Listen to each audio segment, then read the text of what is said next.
sitting in my living room, making a video about Dispatches from Elsewhere, episode 4, right now. Alright, so I'm finally all caught up. I was a little behind the eight ball to start this series out, but I'm all caught up now, and this show is weird. And the more I watch it, the more interested in what's happening I am. So today it was all about Fredwynn. Last we saw Fredwynn, he had jumped into the trunk of Octavio Coleman's car, and he was headed to the Jejune Shareholders meeting. And last week we saw that Janice participated in that shareholders meeting, went through the VR, the memory VR, called Idea, that was supposedly created or developed from something that Clara said, the lady who the whole season we're supposed to have been looking for, but really only this episode started looking for her. So we see Fredwynn, and we get to see what he was doing behind the scenes while Janice was having her experience.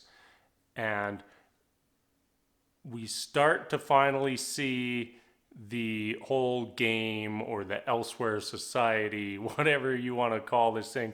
Like, it's so hard to define everything in this show because there's a lot of moving pieces, and numerous things have just been shrouded in mystery all season long.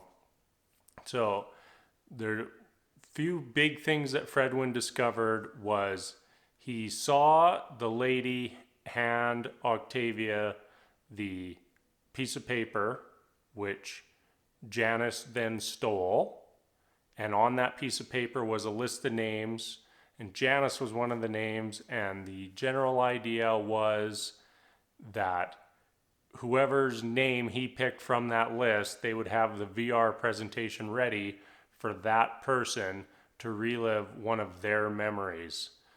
So that was one clue. And then the other clue was Fredwynn kind of gets himself locked in a closet, breaks out, ends up in like a production room, and he steals some pages from a prompt book, and the prompt book says everything that's going to happen in the game. So from there, Fredwynn's mind is spinning. He's got to take everybody down. That's kind of what his character is. He's a huge overthinker. He's heavily invested. He's taking things life or death when everyone else is just, oh, come on, Fredwynn, it's just a fun game. And today, sort of as the episode goes, people start to finally accept Fredwynn and start to take him a little bit more seriously. We also found out a little bit more about Fredwynn. He's kind of an eccentric millionaire. He worked in big data and graduated with a double major when he was 19, made his first million by the time he was 21. And that's kind of the general gist of who we thought he was, like sort of this big conspiracy theory guy.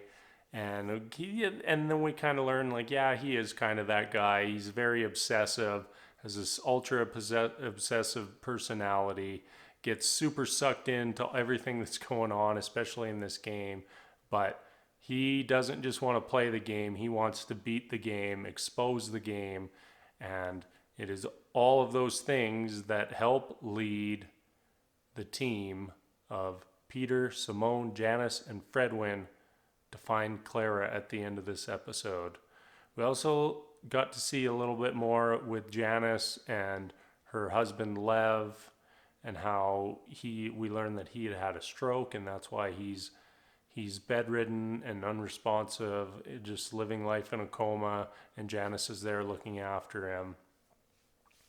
And Fredwynn really goes into her home and reveals all that, and Fredwynn tries to reciprocate, that emotional giving, but he doesn't really have much to give.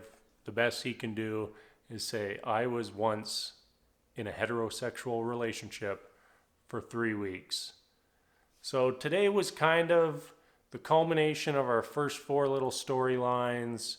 We get the big clue when Fredwynn navigates Janice through her memory palace to read the gift card in her memory palace, which ends up being a clue to take them to the presumed location of Clara back in Fishtown. So it'll be interesting to see what happens from here.